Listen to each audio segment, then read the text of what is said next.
మొదటిగా కూడి వచ్చిన మీ అందరికీ ప్రభు అయిన యేసుక్రీస్తు నామమున అందరికీ వందనాలు. కొద్దిసేపు దేవుని వాక్యాన్ని పరిశుద్ధ గ్రంథంలో మనం ధ్యానించుకోబోతున్నాం. యేసుక్రీస్తు వారు సజీవుడిగా ఆయన శరీరధారిగా ఉన్న దినాలలో యేసు ప్రభు వారు చేసినటువంటి పని ఏమిటండి అంటే పగలంతా పరిచర్య చేస్తూ ఉండేవాడు. ఆయన రాత్రి అయ్యేసరికి ప్రార్థనలో ఉంటా ఉండేవాడు. ఏ తోటలో? పగలంతా పరిచర్యలో ఉండి పగలంతా నశించిపోతున్న వారి కొరకు ప్రయాసపడి వాక్యం అందించి రోగులను స్వస్థపరిచి దయ్యముల చేత పీడించబడుతున్న వారిని విడుదల కలిగించి చనిపోయిన వారిని లేపుతూ ఇలా అనేక జీవితాలలో వెలుగులు నింపుతూ రాత్రి అయ్యేసరికి ఆయన బలమైన ప్రార్థనతో నింపబడి ప్రార్థనలో కొనసాగుతుండేవారు యేసుక్రీస్తు వారు. ఆ రోజున అంత ప్రార్థన చేశాడు ఆయన. ఏది? ఒక ప్రక్కన అడుగడుగున ఆయన హింసించేవారు ఎదురుగా ఉన్నారు, గేలి చేసేవారు ఉన్నారు, దుర్భాషలాడేవారు ఉన్నారు, ఎగతాళి చేసేవారు ఉన్నారు. హే అబ్బాయ్, మా ఊరు వదిలిపెట్టి వెళ్ళిపో అని చెప్పేవారు ఉన్నారు, మా జోలికి రావద్దు అని చెప్పేవారు ఉన్నారు. ఈ గుమ్మంలో నుంచే వస్తాడు కదా అని రాళ్ళు పట్టుకుని ఆ గుమ్మంలో ఎదురుగా మాటుగాసి ఆయన్ని గాయపరచాలనుకునేవారు ఉన్నారు. ఇంతమంది ఆయనకి వ్యతిరేకంగా విరోధంగా పోరాడుతున్నప్పటికీ ఆయన పరిచర్య చేస్తున్నాడు. రెండవదిగా రాత్రైతే ఎక్కడ ఉంటున్నాడు? ఆయన ప్రార్థనలో ఉంటున్నాడు. క్షణం తీరిక లేకుండా, విరామం లేకుండా ఆయన తండ్రి ఏ పని నిమిత్తమైతే పంపించారో, తండ్రి అయిన దేవుడు ఏ ఉద్దేశాలైతే ఆయన మీద కలిగి ఉన్నాడో అదిగో సరాసరి అవే పనులు అవే కార్యక్రమాలు తండ్రి చిత్తాన్ని నెరవేరుస్తూ యేసుక్రీస్తు వారు తన జీవితాన్ని కొనసాగిస్తున్న రోజులు. ఆ రోజుల్లో ఆయన చేసిన మరో మహత్తరమైన కార్యం ఏంటంటే ప్రజల కొరకు, సకల మానవాళి కొరకు ఆయన కలువరి సిలువలో మేకుల చేత ఆయన వేలాడదీయబడిన, ప్రక్కలో బొళ్ళంతో పొడుస్తున్నా, కొరడాలతో ఆయన ఒళ్ళంతా చీలుస్తున్నా, ముళ్ళ కిరీటం ఆయన తల మీద పెట్టి కొడుతున్నా, ఆయన్ని సిలువకేసి వేలాడదీసిన, ఎంతగా హింసించి బాధించి వేధించినా ఆయన ఏమాత్రం కూడా వెనక్కి తగ్గిపోకుండా తండ్రి చిత్తాన్ని నెరవేర్చి తను ఏ బాధ్యత అయితే భుజాల మీద పెట్టుకుని ఈ లోకానికి దిగి వచ్చాడో అదిగో ఆ బాధ్యతలన్నీ కూడా 100% ఆయన నెరవేర్చిన వాడుగా యేసుక్రీస్తు వారు అంటారు, అయ్యా గ్రంథపు చుట్టలో రాయబడిన ప్రకారం నీ చిత్తము నెరవేర్చుటకు నేను దిగి వచ్చి ఉన్నాను. ఇదిగో నీవు నాకు అప్పగించిన పని యావత్తును సంపూర్తిగా చేశానయ్యా అని యేసు ప్రభువారే ఒకానొక సమయాన తండ్రితో మాట్లాడుతున్న మాటలు. అంటే యేసుక్రీస్తు వారు విరామం లేకుండా తండ్రి చిత్తాన్ని, దేవుని చిత్తాన్ని, తన భుజాల మీద ఉన్న బాధ్యతల్ని ఇవన్నీ నెరవేరుస్తూ ఆయన నశించిపోతున్న ఆత్మల కొరకు, సకల మానవాళి కొరకు కలువరి సిలువలో యాగమైపోయినటువంటి అనుభవాలు మనం చూసాం. యేసు ప్రభువారు అంత రోషం కలిగి, అంత పౌరుషంగా సకల మానవాళి పాప పరిహారార్థమై కలువరి సిలువలో ఆయన యవ్వన రక్తాన్ని దారులుగా ఆయన చిందించాడండి. ఇది మనకు జగమెరిగిన సత్యం. మరి యేసు ప్రభువారు అప్పుడు అంత కార్యక్రమాలు చేశాడు కదా, యేసు ప్రభువారు అప్పుడు అన్ని యాక్టివిటీస్ చేశాడు కదా, సకల మానవాళి కొరకు, ప్రజల క్షేమం కొరకు, రక్షణ కొరకు అన్ని కార్యక్రమాలు యేసు ప్రభువారు చేశారే, స్వస్థపరిచారే, అద్భుతాలు చేశారే, ఆశ్చర్యకార్యాలు చేశాడే, మహత్కార్యాలు చేశాడే, ఆయన అనేక విషయాలు ప్రజలకి బోధించాడే, విరామం లేకుండా, క్షణం తీరిక లేకుండా, పగలు పరిచర్య, రాత్రి నిద్ర, రాత్రి ప్రార్థన అంటూ ఇన్ని కార్యక్రమాలు యేసు ప్రభు చేశారు కదా. మరి ఇప్పుడు ఏం చేస్తున్నారు ఆయన? ఇప్పుడు ప్రజెంట్ ఈ 2021 సంవత్సరం కదా, ఇది జూన్ 27వ తారీఖు కదా, పగలు 10 దాటింది కదా, ఉదయకాలం 10 దాటింది కదా, 11 దగ్గరలో ఉన్నాం కదా. ఇప్పుడు ఏం చేస్తుంటారు ఆయన? యేసు ప్రభు వారు ఎప్పుడైనా మీరు ఇట్లా ఆలోచించారా? ప్రజెంట్ ఇప్పుడు ఆయన ఎక్కడున్నారు, ఏం చేస్తున్నారు? అప్పుడు అన్ని కార్యక్రమాలు చేశారు, మంచిదే, ఓకే, అంతా చాలా ప్రయాసపడ్డారు, చాలా కష్టపడ్డారు, ఆయన రక్తాన్ని చిందించారు, ప్రాణాన్ని దారబోశారు. అప్పుడు ఇదంతా పాస్ట్ అయిపోయింది కదండి. మరి ఇప్పుడు ప్రజెంట్ ఏం చేస్తున్నారు ఆయన? ఇప్పుడు ఎక్కడున్నారు? ఇప్పుడు ఆయన పని ఏంటి? PUBG game ఆడుకుంటున్నారా? ఫోన్ పట్టుకుని. ఈ మతిలేనులు కొనిస్తే పిల్లలకి వాడి వయసు ఎంతో, వాడి ఆ అమ్మాయి వయసు ఎంతో అర్థం పర్థం లేకుండా స్మార్ట్ ఫోన్లు వాళ్ళ చేతికిస్తుంటే వాళ్ళు ఏం చేస్తున్నారో కనీసం ఇంగిత జ్ఞానం తల్లిదండ్రులైన వారికి లేని ఈ రోజులు మనం చూస్తుంటే పిల్లలు ఫోన్లు పట్టుకుని ఏం చేస్తున్నారో కూడా అర్థం పర్థం లేకుండా. యేసు ప్రభు ఏం చేస్తుంటారు ఇప్పుడు? పబ్జి గేమ్ ఆడతారా, లేదా వేరే వేరే గేములు ఏమన్నా ఆడుతున్నారా? ఆన్లైన్ బెట్టింగ్లో ఏమన్నా ఉన్నాడా ఆయన? ఆన్లైన్ బెట్టింగ్లో ఉన్నాడండి. ఏం చేస్తున్నారు యేసు ప్రభు వారు? పసుపు కుంకుమ సీరియల్ చూస్తున్నారా? ఏంటండి, పసుపు కుంకుమ సీరియల్ చూస్తున్నారా? కార్తీక దీపం సీరియల్లో ఈ డాక్టర్ బాబు ఏమైపోతాడో, ఈ ఒంట్లోకి ఎటు చేస్తుందో, ఆ పనికి మాలింది అని ఆ టెన్షన్తో ఉన్నాడండి ఆయన. ఆ టెన్షన్తో ఉన్నాడండి ఆయన. బంధాలు అనుబంధాలని ఇలాంటి పనికిమాల వ్యవహారాలన్నీ చూసుకుంటూ కూర్చున్నారు. యేసు ప్రభు వారు ఇప్పుడు ఏం చేస్తుంటారు అసలు? అప్పుడు అంత చేశారు, ఓకే, మరి ఇప్పుడు ఏం చేస్తున్నారు ఆయన? మామూలుగా మనం చూస్తుంటాం అప్పుడప్పుడు కొంతమంది పెద్ద వయసుకు వచ్చేసిన తర్వాత వాళ్ళ బాధ్యతలన్నీ పూర్తయిపోయిన తర్వాత ఏం చేస్తారండి? ఓ పడక కుర్చీ బయట వేసుకుని ఓ చీపురుపల దగ్గర పెట్టుకుంటారు. ఎందుకు? పడుకుని ఏం కుట్టుకుంటారు? పళ్ళు కుట్టుకుంటుంటారండి. ఇక వాళ్ళకి పని పాట లేదు కదా, బాధ్యతలన్నీ తీరిపోయినాయి కదా, వెళ్ళే వాళ్ళని వచ్చేవాళ్ళని చూసుకుంటా ఉంటారు. ఏ పిల్ల, ఎవరు నువ్వు అని అడుగుతుంటారు. ఎవరబ్బాయి నువ్వు అని కనుక్కుంటారు. వెళ్ళే వాళ్ళని వచ్చేవాళ్ళని ఒక్కరిని వెళ్ళనివ్వరు, ఒకరిని రానివ్వరు. అన్ని ఆరాలు ఆరాలు ఆరాలు ఆరాలు. పని ఉందా, పాట ఉందా అండి? తిని పడ కూర్చులో కూర్చుని పళ్ళు కుట్టుకుంటా బాధ్యతలన్నీ తీరిపోయాయి. పెద్దలు ఏమైపోతారంటే ఇప్పుడు ఎలా అయిపోతారు? రిలాక్స్ అయిపోతారండి, విశ్రాంతిలో ఉంటారు వాళ్ళు. బాధ్యతలనేది ఏది? ఇద్దరు పెళ్లిళ్ళు చేసి 4 పురులు పోస్తే ఈయన గారికి అక్కడ పెద్ద ఏదో సామ్రాజ్యాన్ని గెలిచినట్టు ఈయన ఇప్పుడు ఝాన్సీ లక్ష్మీబాయిలా ఫీల్ అయిపోద్దండి. ఈమె ఇద్దరు పెళ్లిళ్ళు 4 పురులు పోసేసరి రిలాక్స్ అయిపోతారండి. మరి ఇప్పుడు యేసు ప్రభు వారు కూడా తండ్రి చిత్తాన్ని నెరవేర్చారా లేదా? చెప్పండి గట్టిగా. నెరవేర్చారా లేదా? గ్రంథపు చుట్టలో రాయబడిన ప్రకారం యేసుక్రీస్తు వారు తండ్రి ఉద్దేశాలన్నీ నెరవేర్చారా భూమి మీద లేదా? తనకు అప్పగింపబడిన పని యావత్తును ఆయన నిర్వర్తించారు. సమస్తం పూర్తి చేశారు. ఇదిగో సమస్తమును సమాప్తమైనది చెప్పారుగా మొన్న గుడ్ ఫ్రైడే రోజున. ఎవరు? సమాప్తమైందా లేదా? అన్ని కంప్లీట్. మరి ఇప్పుడు ఆయన రిలాక్స్ అవ్వాలా అక్కర్లేదా? చెప్పండి. రిలాక్స్ అవ్వాలి కదండి. ఆయన కూడా విశ్రాంతి తీసుకోవాలి కదండి, రిలాక్స్ అవ్వాలి కదండి ఆయన కూడా. మరి ఇప్పుడు ఏం చేస్తున్నారు యేసు ప్రభు అని ఎవరిని అడిగితే చెబుతారు మనకి? ఇప్పుడు మిమ్మల్ని అడిగినా, ఇంకొకరిని అడిగినా, నన్ను అడిగినా ఏం చెబుతామండి? ఎవరిని అడగాల? ఓసారి ఓ పెద్ద ఆయనకి దేవుడు దర్శన రీతిగా కనిపించాడు. ఏది? ఒక గొప్ప వెలుగులో. ఆ వెలుగును చూస్తూనే ఒక్కసారిగా తనతో ఉన్న వాళ్ళందరూ కింద పడిపోయారు. ఈయన కింద పడిపోయారు. ఎవరికి కళ్ళు ఇప్పుడు కనిపించట్లే ఆ వెలుగును చూసేసరికి. ఏది? దమస్కు మార్గములో పౌలు గారు సౌలుగా ఉన్నాడప్పుడు తనతో పాటు మరికొంతమంది ప్రయాణం వెళుతూ దమస్కు మార్గంలో ఆ ప్రయాణంలో ఆ గొప్ప వెలుగును చూసేసరికి కళ్ళు కనిపించట్లేదండి. ఈ లోపుగా స్వరం, సౌలా నన్ను ఎందుకు హింసిస్తున్నావు? అయ్యా మీరెవరు? నీవు హింసించుచున్నా యేసుని అని యేసు ప్రభు వారి స్వయంగా పౌలు గారితో మాట్లాడాడండి. ఇప్పుడు ఆ పౌలు గారిని అడిగితే, పౌలు గారు మీరు దమస్కు మార్గంలో దేవుని వెలుగుని చూశారు, దేవుని స్వరాన్ని చెవులారా విన్నారు కదా. యేసు ప్రభు చనిపోయి తిరిగి లేచిన తర్వాత జరిగిన సంఘటన కదా ఇది. యేసు ప్రభు మీతో మాట్లాడారు కదా. ఇప్పుడు ఆయన ఎక్కడున్నారు? ఇప్పుడు ఆయన ఏం చేస్తున్నారయ్యా అని పౌలు గారిని అడిగితే, పౌలు గారు రోమీయులకు రాసిన పత్రికలు చెబుతాడు. ఆయన యేసు ప్రభు వారు ఏం చేస్తున్నారు, యేసు ప్రభు వారు ఎక్కడున్నారు ఒకసారి వింటారా, చదువుతారా?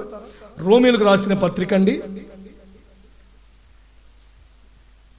8వ అధ్యాయం అండి, పేజీ నెంబరు 139.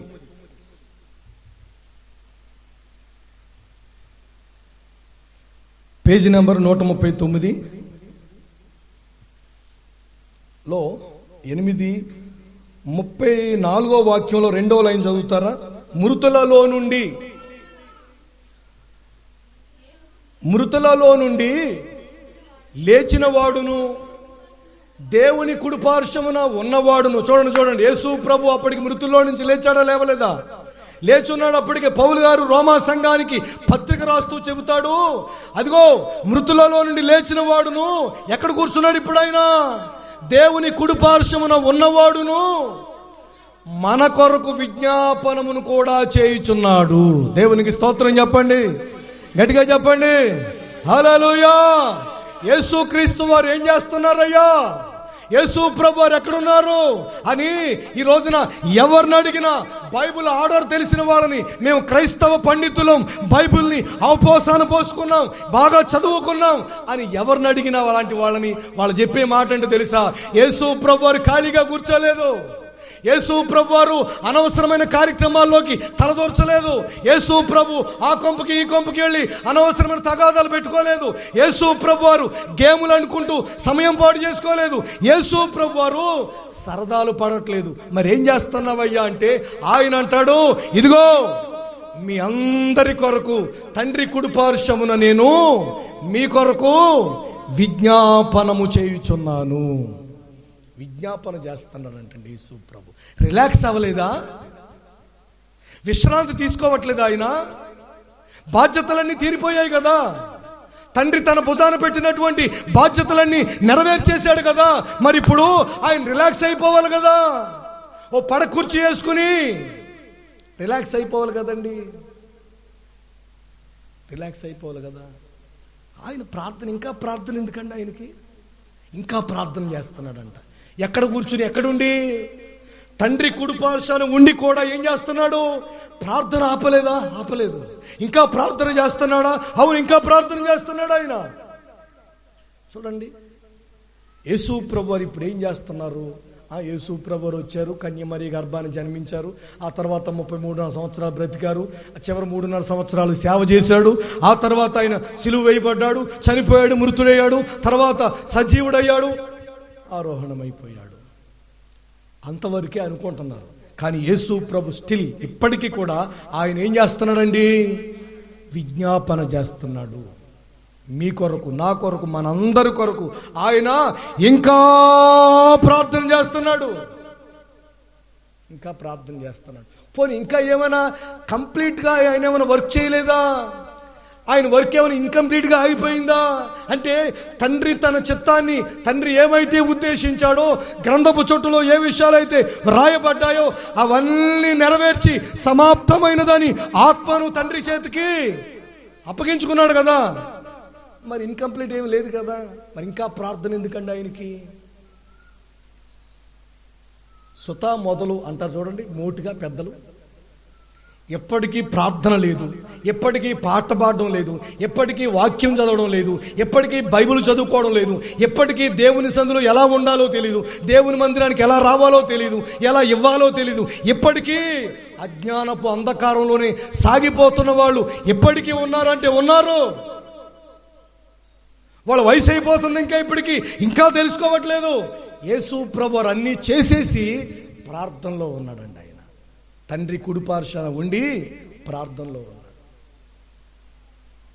మరి మనమేం చేస్తున్నాం? ఏ బాధ్యతలు నెరవేర్చేసాం దేవుని కొరకు? దేవుని కొరకు ఏ గొప్ప కార్యాలు చేసేసావని రిలాక్స్ అయిపోతున్నావు నువ్వు? దేవుని కొరకు ఏం చేసేసావని, ఏం చేసేసాను అని అనుకుంటున్నావు నువ్వు ఇప్పుడు? నిన్ను నీవు సూటిగా, ఎవరో కాదు, నిన్ను నువ్వు ప్రశ్నించుకో ఒకసారి. దేవుని కొరకు నువ్వేం చేసేసావు? జీవాధిపతి అయిన దేవుని కొరకు నీవు, నీ కుటుంబం చేసిన కార్యక్రమాలు ఏమిటో ఒక్కసారి పేపర్ మీద రాసుకో. ఒకసారి పేపర్ మీద రాసుకో. అవి రాసుకోవడానికి కూడా పనికి వస్తాయి, పనికిరావు. ఒకసారి ఆలోచించుకోండి. మీరు, నేను, మనందరం కూడా ఏం చేసేసాం దేవుని కొరకు? ఏ బాధ్యతలు నెరవేర్తిస్తున్నాం ఇప్పుడు? ఏ భారాన్ని భుజాన్ని వేసుకుని ఇదిగో అంటూ దేవుని కొరకు ఓ అంటూ ఎప్పుడు పరిగెత్తుతున్నాం? ఏం చేసేసాం మనం? నీ కుటుంబం కొరకు, నీ పిల్లల కొరకు, నీ భార్య కొరకు, నీ భర్త కొరకు, నీ తల్లిదండ్రుల కొరకు, నీ అత్తమామల కొరకు, నీ బంధువుల కొరకు, నీ రక్త సంబంధికులు, నీ తోడబుట్టిన వారి కొరకు నువ్వేమైనా చేసుకున్నట్టుగా రాసుకుంటే ఉంటాయి కొన్ని విషయాలు, కొద్ది గొప్ప ఉంటాయి. దేవుని కొరకు ఏం చేసేసావు? ఏవంత గొప్ప కార్యక్రమాలు చేసేసావు? ఏ బాధ్యతలు అంటూ నిలబడి ఏ బాధ్యతలు నిర్వర్తించావు? ఆయనేమో ఇప్పటికీ చేయాల్సిందంతా చేసి కూడా ఇంకేం చేస్తున్నాడు? ఆయన ప్రార్థన చేస్తున్నాడు. చేయాల్సింది ఎంత కూడా నువ్వు చేయలేదు. బలాదూరు తిరగమంటే తిరుగుతాను. ఊళ్ళన్నీ కలిపి బలాదూరు తిరగమంటే తిరుగుతుంటాడు. ఎంత చేయలేదు దేవుని కొరకు, ఇంత చెప్పుకోవడానికి ఇంత కార్యక్రమం లేదండి. కానీ నీ హడావిడి చూస్తుంటే, నీ ఆర్భాటం చూస్తుంటే, నీ చూస్తుంటే ఆశ్చర్యం వేస్తుంది జనానికి, ప్రజలకి. అమ్మో, ఇంత భక్తిపరుడు, బాబోయ్ ఇంత భక్తిపరురాలు, ఇంతగా ప్రయాసపడే కుటుంబం ఇక మరలా మనం ఎక్కడ చూడలేం అన్నట్టుగా నీ హడావిడి కనిపిస్తుంటే అంజూరపు చెట్టు గుర్తొస్తుంది. ఎవరికి? దేవునికి. నిన్ను చూసినప్పుడు, నీ కుటుంబాన్ని చూసినప్పుడు అంజూరపు చెట్టు గుర్తు వస్తుంది. తీరా పోయిన తర్వాత ఏమీ లేవు అక్కడ. ఒక్క పండు కూడా, ఒక్క ఫలం కూడా లేకపోయింది. యేసు ప్రభువారు అన్ని చేసి విజ్ఞాపనలో ఉన్నాడు. ఏమీ లేదు, ఏమీ లేదు. ఏదో పెద్దలు అంటారే, డొక్క చించితే ఒక్క అక్షరము కూడా లేదురా అంటారే చదువుకునే పిల్లల్ని. ఆ మాదిరిగా ఏ విషయంలోని నీ గురించి ఈ రోజున సంతోషపడే పరిస్థితి లేదు సంఘములో, సహవాసములో. కానీ నీకు ప్రార్థన లేదు. అన్ని చేసిన వాడేమో విజ్ఞాపనలో ఉన్నాడు, అన్ని చేసిన ఆయన ఇంకా పోరాడుతూ ఉన్నాడు, అన్ని చేసిన ఆయన దేవుని కుడిపార్శ్వాన చేరుకున్న అంత భాగ్యంలో, అంత ధన్యతలో ఉన్నప్పటికీ ఇంకా ప్రార్థన విడవకుండా తండ్రి కుడిపార్శ్వానికి చేరుకున్నాను కదా ఇంకేంటి అనుకోకుండా అప్పటికి కూడా ఆయన ఇంకా విజ్ఞాపనలోనే ఉన్నాడు. నీకా మోకాళ్ళు అంగవయ్యి, నీకా ఇంత ప్రార్థన లేదయ్యి. కన్నీరు గారుస్తూ దేవుని పాదాల చెంత వలవల ఏడుస్తూ ఈ రోజున పరిస్థితులు గుర్తు చేసుకుని సంఘమని, సేవని, పరిచర్యని, తోటివారని ఈ రోజున ప్రార్థన చేయడానికి 1,00,000 విషయాలు ఉన్నాయి. 1,00,000 విషయాలు ఉన్నాయి. పోనీ ప్రార్థన చేయడానికి ఏమీ లేవు కదా అయ్యగారో, పాస్టర్ గారో, ఏమీ లేవు కదా, యాన్ చేయమంటారు ప్రార్థన, యాన్ చేయాలా అని అనుకోవడానికి 1,00,000 ఉన్నాయి. 1,00,000 ఉన్నాయి. నీకా ప్రార్థన లేదు, ప్రార్థన అంటే ఆశ లేదు, ప్రార్థన మీద ఆసక్తే లేదు. అసలు మోకరించి ప్రార్థన చేసుకున్నావంటే అసలు అది గగనం, అది పెద్ద గగనం అయిపోతుంది. ఆ పరిస్థితి రావాలంటే చాలా కష్టమైపోతుంది. సరే, ఈ విషయాలు ప్రక్కన పెట్టండి. ఆ రోజుల్లో యేసు ప్రభు శిష్యులు పెద్దగా చదువుకోలేదండి. వాళ్ళంతా విద్య లేని పామరులు అని బైబిల్లో రాయబడింది. మరి అలాంటప్పుడు విద్య లేని పామరులైన వారు శిష్యులుగా యేసు ప్రభుతో తిరిగిన వారు ఏం చేశారండి ఆ రోజుల్లో అంటే, వాళ్ళు కూడా గొప్ప సేవ చేశారండి, మంచి పరిచర్య చేశారండి, విరామం లేని పరిచర్య చేశారు. ఏది? చదువు సంధ్య లే వాళ్ళకి. చదువు ఉంటే కాస్త సంస్కారం వస్తుంది కదండి, కాస్త వివరం తెలుస్తుంది కదా, ఎట్లా ఉండాలి ఏంటో అనేది కాస్త మేనస్ తెలుస్తుంది కదండి. చదువు ఉంటే వాళ్ళకి అదేం లేదు, చదువు సంధ్య లేదు అండి వాళ్ళకి. బైబిల్లో చెబుతుంది విద్య లేని పామరులు వాళ్ళంతా. అయినా వాళ్ళంతా గొప్ప పరిచర్య, మంచి సేవ చేశారండి, మంచి సేవ చేశారు. ఎలా చేయగలిగారు? ఏంటి విషయం అంటే, ఆ రోజుల్లో పరిశుద్ధాత్ముడు చాలా క్రియాశీలకమైన పాత్ర పరిశుద్ధాత్ముది. ఏంటండి ఆయన ఏం చేశారండి బాబు అంటే, ఇదిగో వీళ్ళకి విద్య లేకపోయినా, వీళ్ళకి చదువు లేకపోయినా, వీళ్ళకి జ్ఞానం లేకపోయినా, వీళ్ళకి సంపద లేకపోయినా, వాళ్ళకి ఆరోగ్యం లేకపోయినా, వాళ్ళు ఎత్తు లేకపోయినా, వాళ్ళు సన్నంగా ఉన్నా, వాళ్ళు ఎలా ఉన్నా, వాళ్ళు ఎలాంటి వాళ్ళైనా, వాళ్ళు యేసు క్రీస్తుని విశ్వసిస్తే వాళ్ళందరి మీదకి, దేవునికి లోబడితే, యేసయ్యకు లోబడితే, లోబడిన వారికి విధేయత చూపిన వారందరి మీదకి పరిశుద్ధాత్ముడు దిగి వచ్చాడండి. అపోస్తుల కార్యాల్లో రాయబడిన మాట మీరు ఒకసారి తీయగలుగుతారా? చెప్తారా? ఎక్కడన్నది రిఫరెన్స్ కూడా చెప్పగలుగుతారా? పేజీ నెంబర్ 103 అటండి, 2వ అధ్యాయం అటండి. అక్కడ అది కాదక్క, వేరే చోట ఉంటుంది. ఏంటంటే విధేయులైన వారి మీదకని. ఎక్కడంటే అది నేను చెప్తున్నా చూడండి, 107వ పేజీ. 5వ అధ్యాయం 22వ వాక్యం. అపోస్తుల కార్యాలు 5:32. దేవుడు అమ్మా కరెక్టే కదా, అంతే కదా, ఆగండి. 5:32గా చదువుతున్నారు ఇప్పుడు మీరు. బాబు బంట్రోత్ అంటుంటే, దేవుడు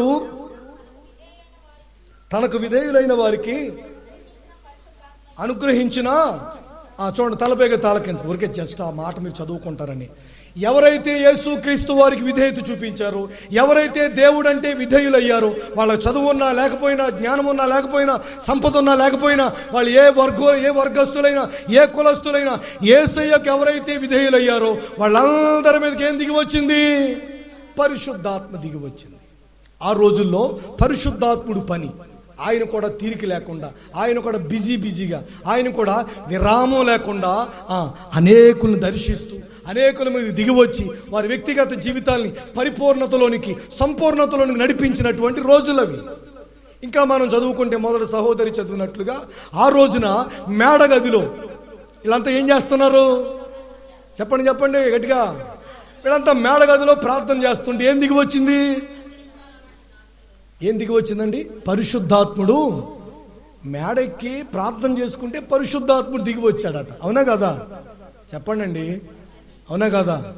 అదే మేడెక్కి ఫోన్ చేసుకుని గంటలు మాట్లాడుకుంటే ఎవరితోనో, ఇంకొక అమ్మాయితో, ఇంకొక అబ్బాయితో గంటలు మాట్లాడితే అప్పుడేం దిగి వస్తుంది? చెప్పండి, ఇది చెప్పరనుకుంటా. అలా చేస్తే దురాత్మ దిగి వస్తుంది. దేవుని సందులో మేడెక్కి రోజున ప్రార్థనలో ఉన్నామనుకో, పరిశుద్ధాత్ముడు దిగి వస్తాడు. అలా కాకుండా లేనికిమోని పనికిమాలిన వ్యవహారాలన్నీ ఫోన్లు పట్టుకుని మేడెక్కి ఫోన్లతో మాట్లాడుకుంటూ కూర్చున్నారనుకో, దురాత్మ దిగి వస్తుంది, అపవాది దిగి వస్తాడు, నిన్ను పట్టుకుంటాడు. అప్పుడు అంతే, ఏముందండి? మనం చిన్నప్పుడు చదువుకోలేదా? వ్యతిరేక పదాలు చదువుకోవడం లేదా? వ్యతిరేక పదాలు, సందులు, సమాసాలు, దీర్ఘ సంధి, సవర్ణ దీర్ఘ సంధి, ఇవన్నీ చదువుకున్నాం కదా మనం అండి. సమాసాలు, సందులోని వ్యతిరేక పదం చూడండి. మేడెక్కి ప్రార్థన చేస్తే పరిశుద్ధాత్ముడు దిగి వచ్చాడట. ఇప్పుడు ఆ మేడగదిలో వీళ్ళంతా పరిశుద్ధాత్మతో నిండుకున్న వారై, ఆ తరువాత మేము చదువు లేదు కదా, మాకు జ్ఞానం లేదు కదా, మేము చేపలు పట్టుకునే వాళ్ళం కదా, మా పరిస్థితి ఇది కదా, మాకు నలుగురితో మాట్లాడడం తెలియదు, మేము చదువుకున్న వాళ్ళ దగ్గర ఎలా మాట్లాడాలి, వ్యాపారస్తుల దగ్గర ఎలా మాట్లాడాలి, ఇవన్నీ మాకు తెలుసా అని వాళ్ళు ఆలోచిస్తూ ఉంటే, పరిశుద్ధాత్ముడు వీరి మీద దిగి వచ్చిన తర్వాత వీళ్ళు ధైర్యముగా దేవుని సేవ చేశారట. ఆమేన్, హల్లెలూయా.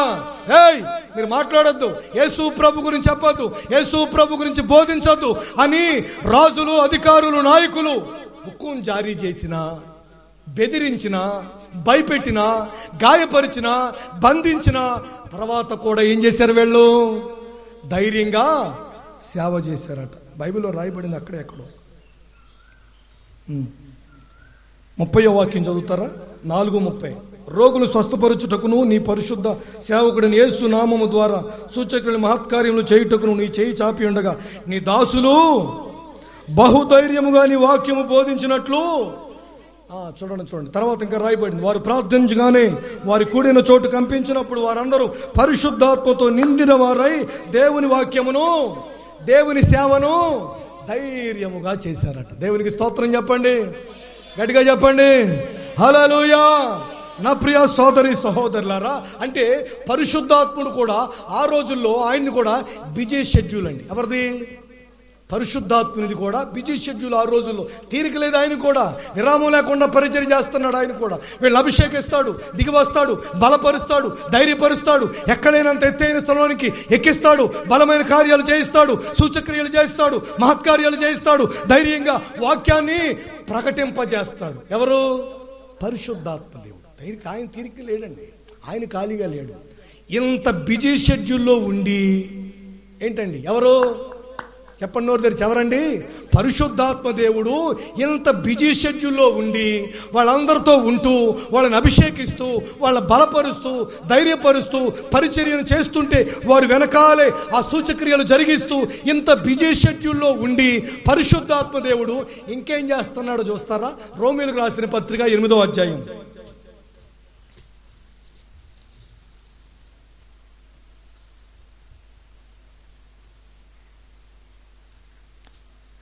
8వ అధ్యాయం తీశారండి, పేజీ నెంబర్ 139.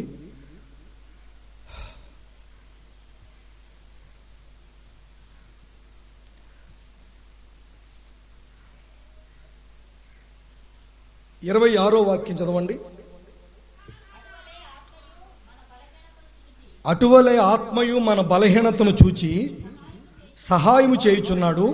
యాలయనగా మనం యుక్తముగా ఎలాగూ ప్రార్థన చేయవలెనో మనకు తెలియదు, కానీ ఉచ్చరింప సఖ్యము కాని మూలుగులతో ఆత్మ తానే మన పక్షముగా ఇటు చూడండి ఎలా ప్రార్థన చేయాలో తెలీదు, ఎలా వాక్యం చెప్పాలో తెలీదు.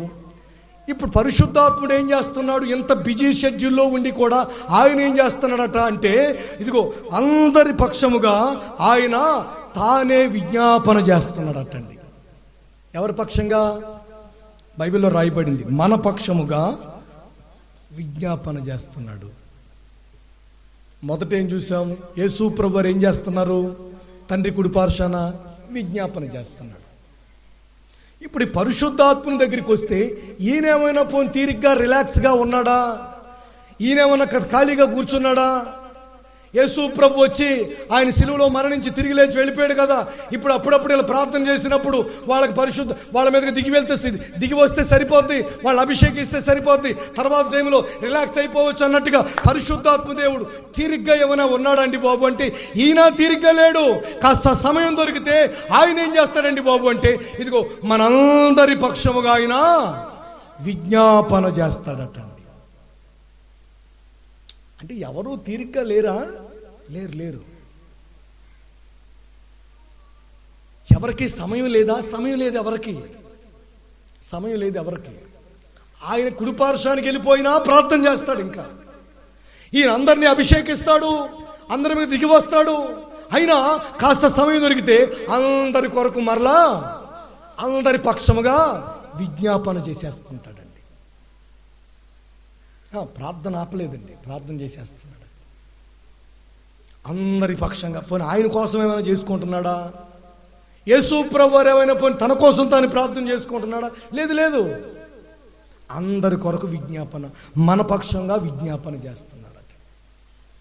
మరి మనం ఏం చేస్తున్నాం? సరే, ఎవరి పక్షంగానో వాళ్ళ పక్షంగా వీళ్ళ గురించి వాళ్ళ గురించి వదిలేసేయండి. నీ వ్యక్తిగత జీవితంలో నీవేం చేస్తున్నట్లు? ప్రార్థనలోనే ఉంటున్నావా? విజ్ఞాపన చేస్తున్నావా? దేవుని పాదాల చెంత మొరపెడుతున్నావా? ప్రాధేయపడుతున్నావా? ఆయన బ్రతిమలాడుకుంటున్నావా? ప్రార్థనలో నిలవగలుగుతున్నావా? లేదంటే ప్రార్థన అంటే అసలు పడట్లేదా?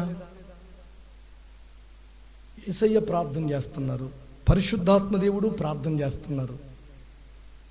ఏది వాళ్ళ కార్యక్రమాలన్నీ చేసేసుకుంటూ, వాళ్ళ బాధ్యతలు నెరవేరుస్తూ, వాళ్ళు చేయాల్సినట్టుగా చేస్తూ, ఇవ్వాల్సినట్టుగా ఇస్తూ, రావాల్సినట్టుగా వస్తూ, అన్నీ చేస్తూ కూడా ప్రార్థనలో ఉన్నారండి. ఏమీ లేదు, ప్రార్థన లేదండి. చూడండి, విచిత్రమైన విషయాలండి. ఒకసారి ఇట్లా కంపేర్ చేసుకుంటే అసలు ఎంత విచిత్రంగా ఉంది. ఏమీ లేదే, తండ్రి చిత్తాన్ని నెరవేర్చట్లేదే, అసలు బాధ్యతలు ఏంటో తెలియట్లేదే, అసలు ఎలా ఉండాలో తెలియట్లేదే, ఎలా రావాలో తెలియట్లేదే, ఎలా ధరించాలో ఎలా మాట్లాడాలో ఏమీ తెలియట్లేదే, ప్రార్థన లేదే. ఇంకా విచిత్రంగా ఉంది. మరి మనం ఏం చేయాలి? ఇప్పుడు ఆయన ప్రార్థన చేస్తారు, ఈయన ప్రార్థన చేస్తారు. మనం ఏం చేయాలా? మనం ఏం చేస్తున్నామండి? అసలు మనం చేసేది ఏంటి? ఒకసారి ఇజ్రాయేలీలు సమూయేలు ప్రవక్త గారి దగ్గరికి వచ్చి, అయ్యా మా కొరకు ప్రార్థన చేయండి బాబు అన్నారండి. అప్పుడు ఈయన అన్నారు, మీ కొరకు మీరు ప్రార్థన చేసుకోండి, నాకు వేరే పని ఉంది, నేను బట్టలు ఉతకాలి. ఇప్పుడు పాస్టమ్ గారి ఎవరి సమూయేలు ప్రవక్త గారు ఏమన్నాడు తెలుసా అండి? నేను మీ నిమిత్తం ప్రార్థన చేయటం మానుట వలన దేవునికి విరోధంగా పాపం చేసిన వాడునవుతాను. నేను మానను, మీరు నాకు చెప్పక్కర్లేదు. మీ కొరకు ఎల్లవేళలా ప్రార్థన చేస్తాను. చదువుతారా? 12వ అధ్యాయం మొదటి గ్రంథం అండి. సమూయేలు మొదటి గ్రంథం 12 చూడండి 23 అట. 12:23 అట చూడండి. 232వ పేజీ. సమూయేలు మొదటి గ్రంథం 12వ అధ్యాయం 23వ వచనం. నా మట్టుకు నేను మానుట వలన, అంటే సమూయేలు ప్రవక్త గారు ఏం మానట్లేదు చెప్పండి, నోరు తెరిచి.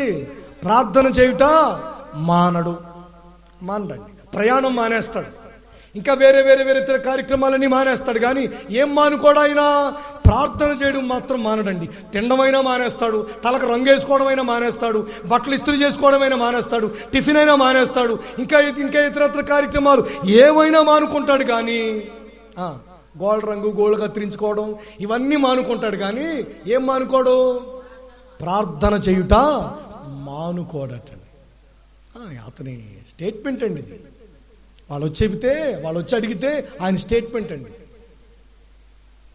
ప్రెస్ కాన్ఫరెన్స్ అంటారు కదా, అందరూ ఉన్నారు కదా, వాళ్ళ ముందు మాట్లాడతాడు ఈయన. మీ నిమిత్తం ప్రార్థన చేయటం నేను మానుటలేదు. ఇర్మియా గ్రంథం 9వ అధ్యాయం మొదటి వచనం చూడండి. ఇర్మియా గ్రంథం 9వ అధ్యాయం మొదటి వచనం. పేజీ నెంబర్ కూడా చెప్పండి, త్వరగా తీస్తారు.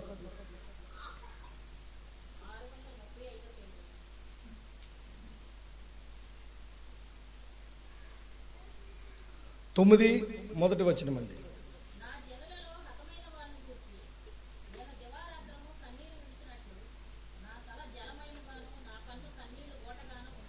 దేవారాత్రము ఏమి విడుస్తాడంట? ఇప్పుడు అలా ఏడ్చుకుంటా కూర్చుంటే మరి ఇంక పరిస్థితి ఎలాగండి?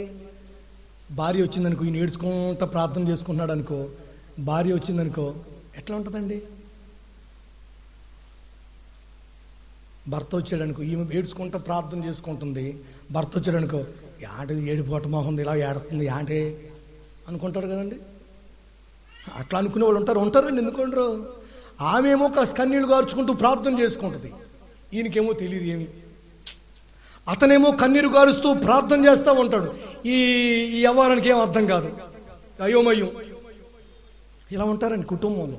పిల్లలు కన్నీరు గారుస్తూ ప్రార్థన చేసుకుంటుంటే వీళ్ళకి అర్థమై సావదు, పెద్దలు వీళ్ళకి అర్థమై సావదండి. ఇలాంటి పరిస్థితులు చాలా ఉంటాయండి కుటుంబాల్లో. ఇర్మియా గారు అంటారు, నా జనుల గురించి నేను కన్నీరు దేవారాత్రము కారుస్తూ ప్రార్థన చేస్తాను. ప్రవక్తలు ఏమంటున్నారు తెలుసా? మీ కొరకు ప్రార్థన చేస్తున్నాం. యేసయ్య ప్రార్థన చేస్తున్నారు, పరిశుద్ధాత్మ దేవుడు ప్రార్థన చేస్తున్నారు, ప్రవక్తలు ప్రార్థన చేస్తున్నారు. ఎవరిని చూడండి, ప్రార్థన ప్రార్థన ప్రార్థన ప్రార్థన. నీకు ఇలా చెబితే నచ్చదయ్యే, మళ్ళా వారం కనిపించవయ్యే, నువ్వు రావు, నువ్వు మళ్ళీ ఇలా చెబితే ఇలాంటి తలకెక్కవయ్యే. దేవుడు నిన్ను ఆశీర్వదించునుగాక అట్లంటే ఆమెనంట. వెంటనే దేవుడు నీకు కుమ్మరించునుగాక అంటే ఆమెనంటావు, పొంగిపోతావు. 50 కాగితం తీసి 100 కాగితం ఇస్తావు, పక్కన పెట్టిదాన్ని. ఇలా చెబితే ఇచ్చే కానుకలు కూడా ఎవరు ఇచ్చి సావరండి. బోల్డ్ వచ్చి పడిపోతున్నాయి. అమ్మ ఒడి అని, రైతు భరోసా అని, క్రాప్ ఇన్సూరెన్స్ అని, లేదంటే చెయ్యోతని, కాలువతని, ఎన్నో పడిపోతున్నాయండి. ఎవరు తీసుకొచ్చి దేవునికి నమ్మకంగా దేవునికి ఎవరు తీసుకొచ్చి ఇస్తున్నారండి? దేవుడు మీకు ఇస్తున్నాడు, కనికరించాడు, ఆయన కార్యం జరిగించారు, చాలా వస్తున్నట్లుగా. దేవునికి ఏం కృతజ్ఞతగా దేవునికి ఇస్తే తప్పేంటండి? దేవుని సొమ్ము దేవునికి ఇస్తే ఇలాంటి వాటిలో ఇవ్వకూడదని రూల్. దేవుడు ఇచ్చాడు నీకు రాబడి, ఆదాయం మ్యాక్సిమం 60-70 వచ్చేస్తుంది ఇయర్లీ చూసుకుంటే. ఏమో ఈ సంవత్సరం వచ్చే పథకాలన్నీ దేవుని మందిర నిర్మాణానికి ఇచ్చే త్యాగం ఉందా ఇప్పుడు?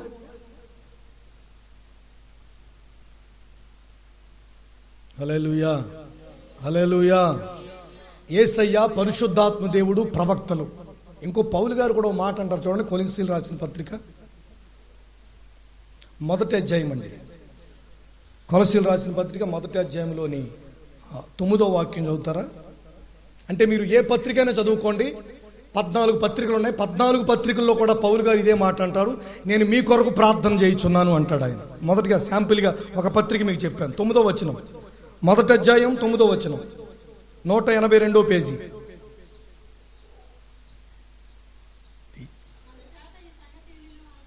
మిగతా వాళ్ళు తీయలేదు అనుకుంటా, తీయండి.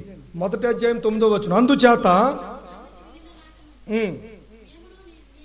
మీ నిమిత్తము ప్రార్థన చేయుట మానక మీరు సంపూర్ణ జ్ఞానమును ఆత్మ సంబంధమైన వివేకము గలవారును ఆయన చిత్తమును పూర్ణముగా గ్రహించిన వారునై ప్రతి సత్కార్యములలో సఫలులగుచు దేవుని విషయమైన జ్ఞానమందు అభివృద్ధి పొందుచు అన్ని విషయములలో ప్రభువును సంతోషపెట్టినట్లు ఆయనకు తగినట్లుగా నడుచుకొనవలనని ఆనందముతో కూడిన పూర్ణమైన ఓర్పును దీర్ఘశాంతమును కనపరుచున్నట్లు ఆయన మహిమను శక్తిని బట్టి సంపూర్ణమైన బలముతో బలపరచబడుటయు తేజోవాసులను పరిశుద్ధుల స్వాస్యములో పాలువారుమగుటకు మనలను పాత్రులుగా చేసిన తండ్రికి మీరు కృతజ్ఞతాస్తుతులు చెల్లింపవలనని దేవుని బతిమాలు కొనుచున్నాము.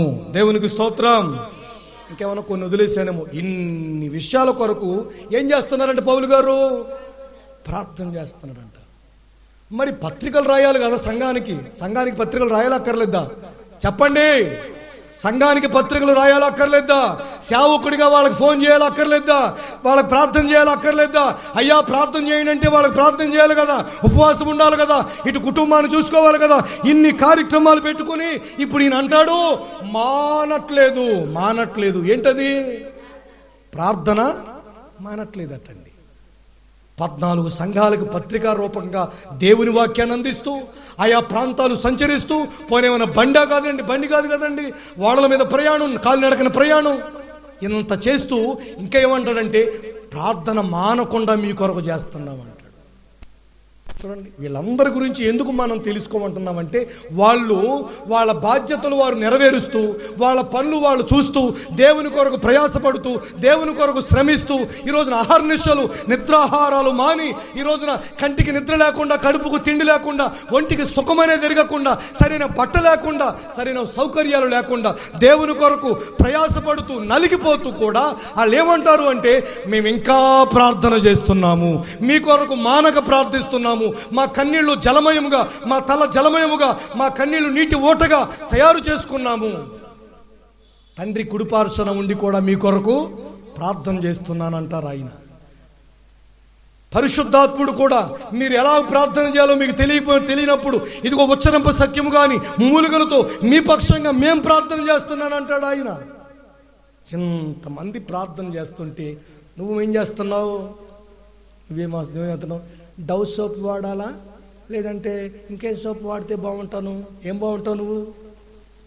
ఏ సోప్ వాడితే ఇవా ఆలోచన నీవి ఏం రాసుకోవాలి ఈ రోడ్డుకి, ఏది గతుకుల రోడ్డుకి ఏం ఇవా ఆలోచన చేసుకోవలసింది. ఏం మ్యాచింగ్ ఉండాలా, ఇవేనండి ఆలోచన చేసే. అంటే మీరు కాదు, మీరు అట్లా ఉండలే. మీరు మన సంఘంలో ఉన్న వాళ్ళంటే కాస్త స్ట్రాంగ్గా ఉంటారు. ఇలాంటి విషయాలు ఏమి లేవు. బయట పరిస్థితులు ఇవే ఉన్నాయండి. ఏం వేసుకెళ్ళాలా, ఏం ధరించాలా, ఏం తినాలా, ఏం త్రాగాలా, ఇప్పుడు గోంగూర అయ్యాలా, చింత చీకర అయ్యాలా, మీ మొఖాలు తగలయ్యా, ఇవేంటి బయట ఆలోచనలన్నీ ఇవే ఉంటాయండి. బయట ఇవే ఆలోచన. వీళ్ళేమో విరామం లేకుండా దేవుని పని చేస్తూ ప్రార్థనలో ఉన్నారు. ఇప్పుడు చింత చిగిరా, లేదంటే నెల్లుకూర, ఏది ఎర్మరియం చేసిందే నెల్లుకూర, ఇంకోటి ఇలాంటివన్నీ ఆలోచన చేసుకుంటూ కూర్చుంటున్నారు. ప్రార్థన లేదయ్యా, ఏమీ లేదు. వాక్యం చదివేది లేదు, మోకాళ్ళ అనుభవం లేదు. వాళ్ళకి నేర్పరు, ఇంట్లో వాళ్ళకి నేర్పరు, వీళ్ళు నేర్చుకోరు. ప్రార్థనే లేదయ్యే. మనం ఏం చేయాలండి? అసలు మన మీద మనం చేయాల్సిన పని ఏంటి? ఇంతమంది ప్రార్థన చేస్తుంటే మనం ఏం చేస్తున్నాం?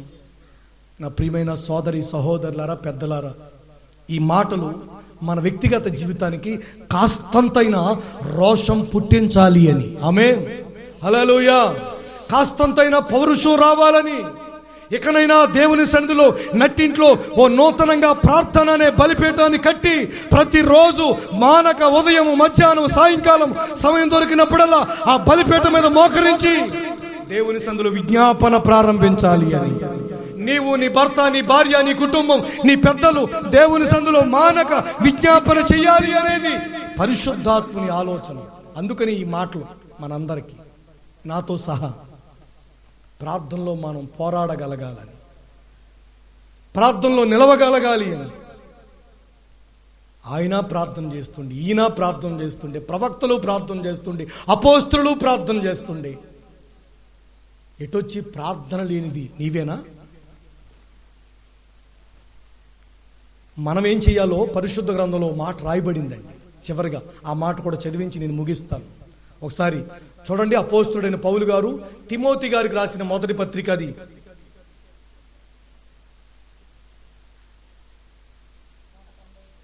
190వ పేజీ అటండి. పేజీ నెంబరు 190, అధ్యాయం చెప్తారండి.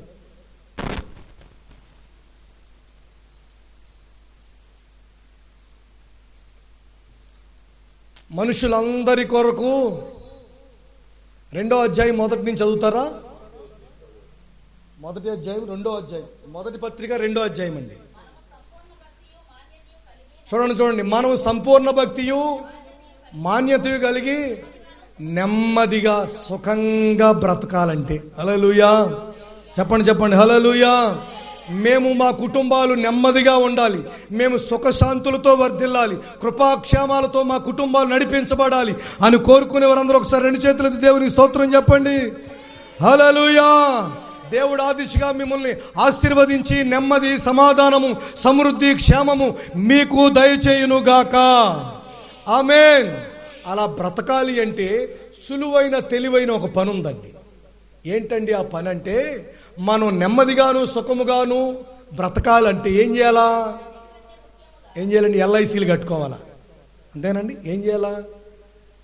అన్ని నెమ్మదిగా సుఖంగా బ్రతకాలంటే వచ్చింది వచ్చినట్టు ఏం చేయాలా? వడ్డీలకి ఇచ్చి పాడేయాలా, మళ్ళీ ఆ వడ్డీని మళ్ళా వడ్డీకి ఇచ్చేయాలా. తక్కువ అనుకుంటున్నారు తెలివితేటలండి. దేశాన్ని అమ్మేస్తారు వదిలేస్తేనండి. అలాంటి తెలివితేటలు ఉన్నాయి జనాల దగ్గర. ఆ మనోళ్ళు కూడా ఉన్నారండి కొంతమంది. దేవుని స్తోత్రం, హల్లెలూయా చెప్పండి గట్టిగా, హల్లెలూయా. నెమ్మదిగా సుఖంగా బ్రతకాలంటే ఏం చేయాలండి బాబు అంటే, ఇదిగో ఈ కార్యక్రమాలు కాదు, మంత్రి సత్యనారాయణ గారు చెప్పే ఆ విషయాలని ఫాలో అవ్వడం కాదు. అట్లా చేస్తే, అలా ఫాలో అయితే ఆ గడ్డి, ఆ కూరలు, ఈ దుంపలు తింటే నెమ్మదిగా సుఖంగా 10 కాలాల పాటు బ్రతికేస్తామనుకుంటే పొరపాటు పడినట్లే. అయితే వీరమాచినని అవి చెప్పేవన్నీ ఫాలో అయితే బ్రతికేస్తాం బాగా అనుకుంటున్నారేమో. లేదు. ఆనందయ్య గారు మందు తినేస్తే చాలు, ఇంకేమి లేదు అనుకుంటాం మీరు. నెమ్మదిగాను సుఖంగాను బ్రతకాలంటే ఏం చేయాలా? అన్నిటికంటే ముఖ్యంగా మనం నెమ్మదిగా సుఖంగా బ్రతకాలంటే మనుషులందరి కొరకు, రాజుల కొరకు, అధికారుల కొరకు విజ్ఞాపనలను, ప్రార్థనలను, యాచనలను, కృతజ్ఞతాస్తుతులను దేవునికి చూడండి, దేవునికి అప్పగించాలంటే ఇవన్నీ చేయాలట. హెచ్చరిస్తున్నాడు అటండి, హెచ్చరిక. రైల్వే స్టేషన్కి వెళ్తే హై వోల్టేజ్ అని హెచ్చరిక బోర్డులు పెడతారు. ఈ ట్రాన్స్ఫార్మర్ దగ్గరికి పోతే అక్కడ డేంజరు సింబల్ వేసి హెచ్చరిక బోర్డులు పెడతారు. పౌలు గారు అంటాడు, హెచ్చరిస్తున్నాడట. ఏమని? అబ్బాయ్, మీరు నెమ్మదిగాను సుఖంగాను బ్రతకాలి అంటే ఏం చేయాలండి? అందరి కొరకు, మనుషులందరి కొరకు, రాజులందరి కొరకు, అధికారులందరి కొరకు మీరేం చేయాలా? ప్రార్థనలు, విజ్ఞాపనలు చెయ్యాలి. ఆమేన్, హల్లెలూయా. చేయాల్సింది ఇది. బయటికి వెళ్ళకుండా మేము శుభ్రంగా ఇంట్లో కూర్చొని తింటామని నెమ్మదిగా సుఖంగా లేదు. అలాంటి వాళ్ళందరూ వెళ్ళిపోయారు, లేరు ఇప్పుడు. ఏసీలో ఉంటాం 24 గంటలు, మాకు అసలు బయటకు వచ్చే పని లేదు అనుకున్నారండి. అసలు బయటికి కాదు, ఇక్కడ లోకంలో లేకుండా వెళ్ళిపోయారు. నెమ్మదిగా సుఖంగా బ్రతకాలి అంటే అందరి కొరకు ఏం చేయాలా? ప్రార్థన చేయాలా. మీకు విషయం చెప్పమంటారా? యేసు ప్రభువారు, పరిశుద్ధాత్ముడు, ప్రవక్తలు, అపోస్తులు ఇంతమంది ప్రార్థన చేస్తున్నారు. మన మీద ఉన్న బాధ్యత ఏంటో తెలిసి ఇప్పుడు మనం ఎవరి కొరకు ప్రార్థన చేయాలంటే మనుషులందరి కొరకు, సకల మానవాళి కొరకు మనం ఏం చేయాలా? ప్రార్థన. అంటే మన మీద చాలా బాధ్యత ఉంది. అది బాధ్యత లేదనుకుంటున్నారు మీరు. నాయకులందరి కొరకు, అధికారులందరి కొరకు, రాజులందరి కొరకు ఏం చేయాలా? ప్రార్థన, విజ్ఞాపన చేయాలా. అంటే మన మీద చాలా బాధ్యత ఉంది. బాధ్యత లేని వ్యక్తులు కాదు మనం, చాలా బాధ్యత ఉంది మన భుజాల మీద. అది మర్చిపోయి ఏముందలే, నేను నా కుటుంబం కొరకు చిన్న ప్రార్థన చేసుకుంటే సరిపోయింది. ఎక్కడ సరిపోయింది? ఎంతమంది కొరకు ప్రార్థన చేయాలి నువ్వు? ఎంత బాధ్యత ఉంది నీ మీద, ఎన్ని విషయాలు ఉన్నాయి రాష్ట్రంలో, దేశంలో, గ్రామంలో. ఈరోజు ఎన్ని సమస్యలు, కుప్పలు తెప్పలుగా అనేక సమస్యలు ఉన్నాయి కదా, లక్షల్లో కేసులు ఉన్నాయి కదా, తేలకుండా ఇటు తేలకుండా కోర్టుల్లో ఎన్ని సమస్యలు దేశంలో అండి. ఇవన్నిటి కొరకు దేవుని పాదాల చెంత మనం సకల మానవాళి కొరకు ప్రార్థన చేయాల. వాళ్ళ విగ్రహార్థికుల, ఈ కులమా ఆ కులమా, వీళ్ళ మంచోళ్ళ చెడ్డోళ్ళ, ఇట్లా కాదు, అందరి కొరకు, అధికారుల కొరకు, రాజుల కొరకు, నాయకుల కొరకు, అందరి కొరకు మనమే ప్రార్థన చేయాలి. ఇది మన బాధ్యత. ఇలా ప్రార్థన చేయాల్సిన నీవు ఏం చేస్తున్నావు అంటే ఏమీ లేదు, ఊరికే సమయం గడిపేస్తున్నావు. వారం అంతా గడిపేస్తావు, ఆదివారం రావాలనుకుంటే వస్తావు, లేదంటే ఇంటికాడే చస్తావు. ప్రార్థన లేదే, ఏమీ లేదయ్యే, మోకాళ్ళ అనుభవం లేదయ్యే. ఇది మనం చూస్తే పరిస్థితి. ఈ రోజున దేశం ఏ పరిస్థితిలో ఉంది, రాష్ట్రం ఏ పరిస్థితిలో ఉంది. ప్రార్థన ఏది? ప్రార్థన ఏదండి? నా ప్రియ దేవుని ప్రజలారా, మన వ్యక్తిగత జీవితాల్లో ఎకనైనా మనం కాస్త గమనించుకొని సమయాన్ని సద్వినియోగం చేసుకుంటూ మనం ప్రార్థనలో పోరాడగలిగితే, ప్రార్థనా శక్తితో నిలవగలిగితే, నిరంతరము ఇర్మియా వలె దేవారాత్రము మానక ప్రార్థన చేస్తున్నటువంటి పౌలు గారి వలె, సమూయేలు ప్రవక్త వలె, మన పక్షంగా విజ్ఞాపన చేస్తున్న పరిశుద్ధాత్ముని వలె, తండ్రి కుడిపార్శ్వానికి చేరిపోయినా సరే ఇంకా విజ్ఞాపన చేస్తున్న యేసుక్రీస్తు వలె మనం కూడా అలాంటి బలమైనటువంటి తీర్మానంతో ప్రార్థనలో గడపగలిగితే నిశ్చయంగా మన కనుల ఎదుట సంఘం పరిస్థితి అయినా, కుటుంబాల పరిస్థితి అయినా, గ్రామాల పరిస్థితి అయినా, దేశ పరిస్థితి అయినా అక్షరాల మార్పు వస్తుంది. ఆమేన్, హల్లెలూయా, హల్లెలూయా. ప్రార్థన చాలా ప్రాముఖ్యమైనది క్రైస్తవ జీవితానికి.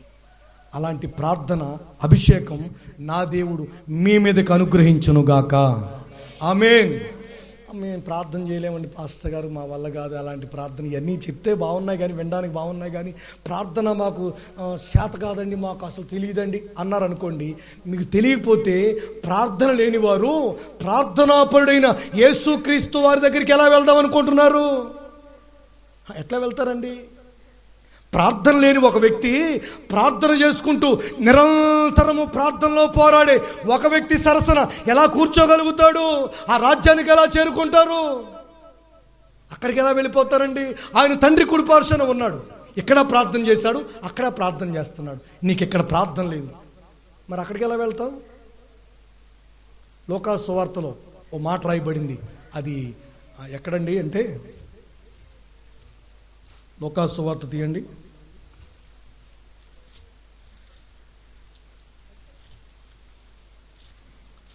మనిషి కుమారుని ఎదుట అనే పదం గుర్తుందండి?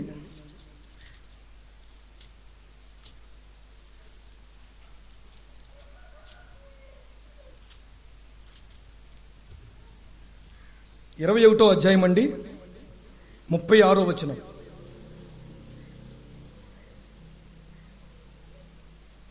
లోకాసువార్త 21:36.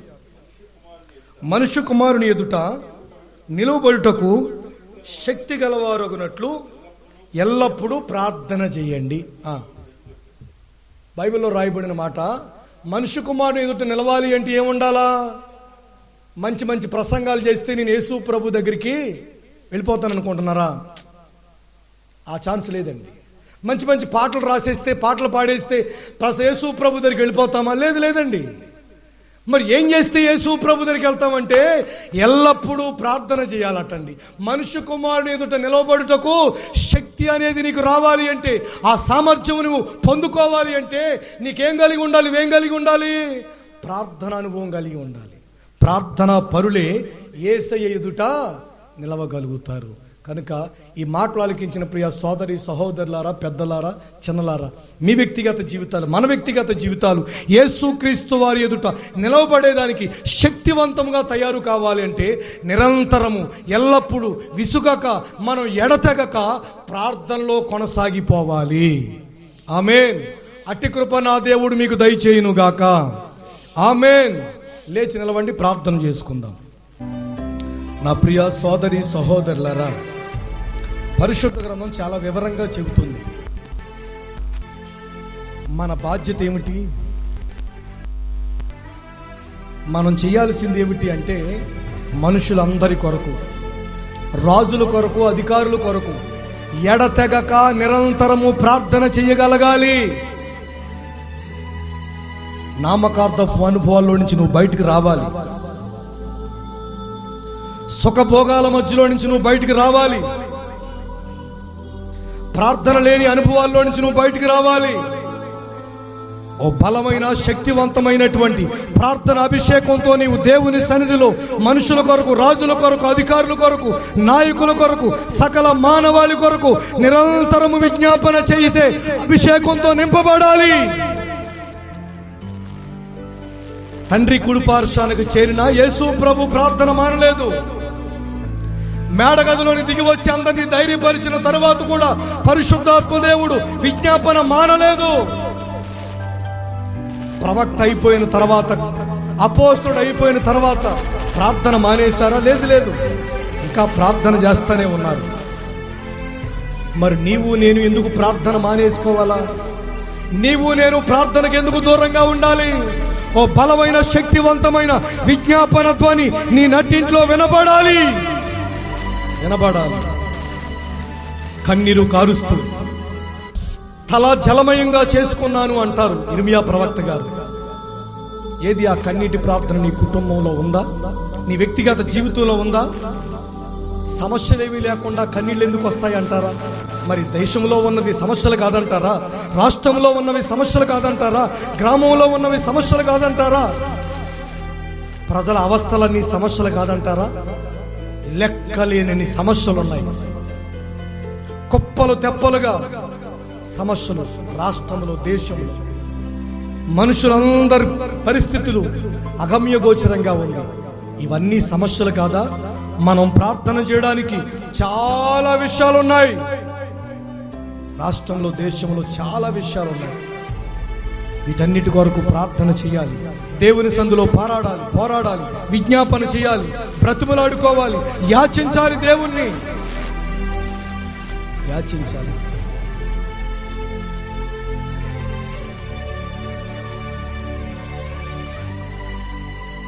హల్లెలూయా, స్తోత్రమయ్యా. ఓ తీర్మానం చేసుకోనండి. సమయమనక అసమయమనక దేవుని సందులో ప్రార్థనలో నిలవాలని నా ప్రియ సోదరి సహోదరుడా, పెద్దలారా. మీ వ్యక్తిగత జీవితాన్ని దేవుడు విమర్శించడం కాదు, మరొకసారి నీ బాధ్యతను గుర్తు చేస్తున్నాడు ఆయన. నీ పరిస్థితులు మార్చాలని, ప్రార్థనలో నువ్వు స్థిరపరచబడాలనేది దేవుని ఆలోచన. నీవు రాష్ట్రానికి, దేశానికి, కుటుంబాలకు, గ్రామానికి దీవెనకరమైన పాత్రగా మార్చబడాలి అనేది దేవుని ఆలోచన. బలమైన ప్రార్థనలో నువ్వు కొనసాగాలి అనేది తండ్రి ఆలోచన. ప్రభు ఇంతవరకు ఈ ఆరాధన భారం ఎత్తి నడిపించినందుకు చేతులెత్తి స్తోత్రం చెల్లిద్దాం.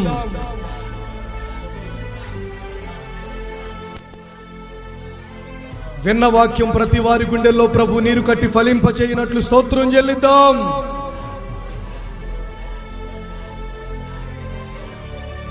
కూడి వచ్చిన వారందరి కొరకు, వారి కుటుంబాల కొరకు స్తోత్రం చెల్లిద్దాం.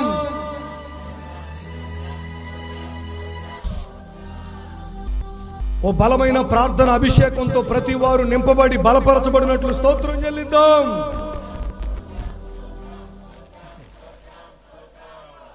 తండ్రి, కుమార, పరిశుద్ధాత్మునికి స్తోత్రం చెల్లిద్దాం. మనల్ని పరిశుద్ధపరిచి, పవిత్రపరిచి, నిత్య రాజ్యాన్ని సిద్ధపరచు త్రియేక దేవునికి రెండు చేతులు ఊపుతూ స్తోత్రం చెల్లిద్దాం.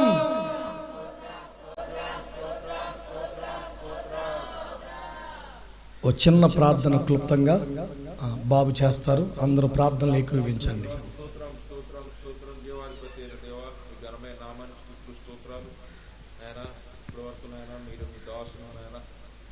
బోర్గా చేసుకొని మాతో మాట్లాడిన ప్రతి వాక్కును బట్టి మీకే వందనాలు, స్తోత్రాలు నాయన. నాయన మీరే నాయన యేసయ్య, ఈ సహాయం మాకు కావాలి ప్రభువా. నాయన మీరు మాతో మాట్లాడిన ప్రతి మాటను బట్టి వందనాలు, స్తోత్రాలు నాయన. మీరు మాట్లాడితే మేము బ్రతుకుతాం ప్రభువా.